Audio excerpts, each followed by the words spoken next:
நாங்கள் நேரடி கொள்முதலத்தில் நாங்கள் மூட்டை இடம் போடுறோங்கிறாங்க. அப்போ இதிலிருந்து என்ன தெரியுது? அமைச்சர் சட்டமன்றத்தில் தவறான தகவலை சொல்லியிருக்கிறார்.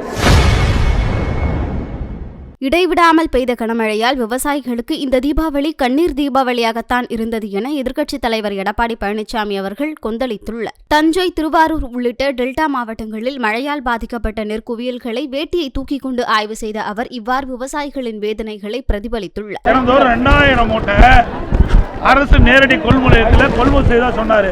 ஆனால் இங்கே லோட்மேனை கேட்டால் அவர் ஒரு நாளைக்கு 900 மூட்டை தான் நாங்கள் நேரடி கொள்முதலத்தில் நாங்கள் மூட்டை இடம் போடுறோங்கிறாங்க. அப்போ இதிலிருந்து என்ன தெரியுது? அமைச்சர் சட்டமன்றத்தில் தவறான தகவலை சொல்லியிருக்கிறார். அவர் சொன்ன மாதிரி தினந்தோறும் 2000 மூட்டை இங்கே நேரடி கொள்முதலில் இடம் போட்டிருந்தா இன்றைக்கி இந்த மூட்டை இடம் போட்ட மட்டும் இல்லை, இடம் போட்ட மூட்டையெல்லாம் இங்கே அடுக்கி வச்சுருக்கிறாங்க. இந்த மூட்டையெல்லாம் லாரி அனுப்பாதனால இந்த மூட்டையெல்லாம் எடுத்துகிட்டு போக முடியல. இந்த மூட்டையில் குடோன்லேருந்து வெளியே கொண்டு போகாதனால புதுசாக விவசாயிகள் கொண்டு வருகின்ற அந்த நெல்லை இடம் போட்டு வைக்கிறதுக்கு இடம் இல்லை.